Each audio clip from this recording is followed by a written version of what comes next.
I'm assembling this miniature canned food kit with some custom details. The cans are solid aluminum, so they look more realistic and can be stacked easily. I'll be adding paint to these, so I'm cleaning them off with some rubbing alcohol just in case there's any grease. The top of each can has these realistic can ridges. To make them look dented, I'm using my metal file around the edges.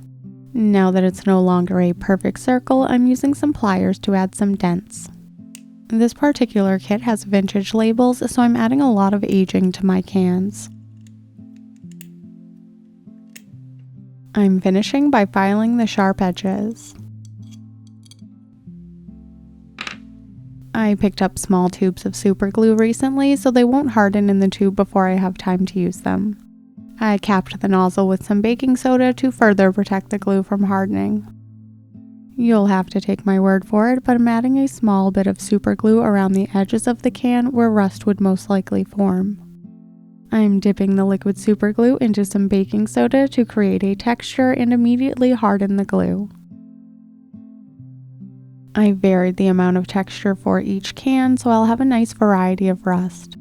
For some, I added a bit of rust along the lower lip as well.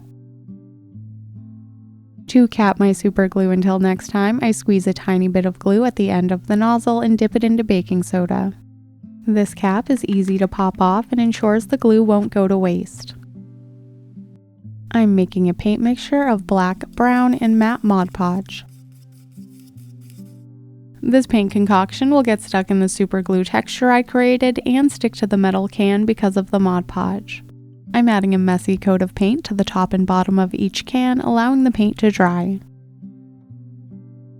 This can doesn't have any rust texture, but the paint will still emphasize the ridges and the dents I created. Since the paint has already dried, I added a bit of water to a paper towel to dab and scrub off some of the paint. I used this technique in my miniature lab in a book to create a grimy sink and add some grunge to the cabinets. I'm wiping away any paint that's stuck to the body of the can so the label can stick more easily. The aluminum is still pretty bright and shiny, so I'm adding a layer of burnt sienna and Mod Podge to create my first layer of faux rust. You can play around with removing this layer while it's still wet or rubbing it away once it's dried. The burnt sienna paint subdues the aluminum and adds a layer of warmth. You can see the difference when you compare them to these cans I haven't added the burnt sienna to yet. For an entirely different look, you could use a layer of this burnt sienna mixture followed by some glued on cinnamon. The cinnamon would nicely mimic the texture of the baking soda without the super glue smell. Use what you have and experiment with a few different techniques. You might learn something, and the variety makes the miniatures more interesting and realistic. The 10 labels are different and include strawberries, apples, cherries, peaches, tomato, carrots, pears, peas, pumpkin, and corn. The labels are vibrantly colored and shiny, so I'm aging them with a mixture of ultra matte clear and some brown paint. I started out by dabbing on the paint, but then started brushing it. This mixture applied to paper dried immediately, so if you don't want a streaky look, I suggest dabbing the paint or adding it, and while it's still wet, dabbing the excess away with a paper towel. I left 2 of the labels unpainted for comparison's sake. These labels are designed to be the exact height of the can, so I cut tightly to the graphic. I used white glue to attach my paper labels and remembered that the ridges are the top of the can, so none of my labels would be upside down. If your label is nice and upright, the ridges will be above the man's head. Something interesting, the labels barely wrap around the can, so don't cut your labels short. To further age the can, I used a pin to remove some of the label, then wisely switched to a metal ruler to avoid stabbing myself.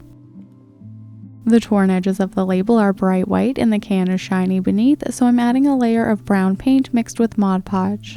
You could also do the super glue trick or glue on some cinnamon for rust. I'm using Dirty Down Rust and Rust-All to create the look of rust. Up first is Dirty Down Rust, which is the best product I've found so far for creating realistic rust. It costs $30 for a small bottle, but creates extremely convincing looking rust and lasts forever. I've had my little bottle for about 2.5 years and have plenty left.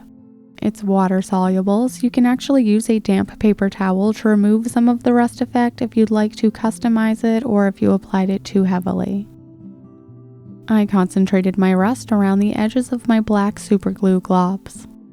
You can see the difference the rust effects makes on this can that doesn't have any super glue texture.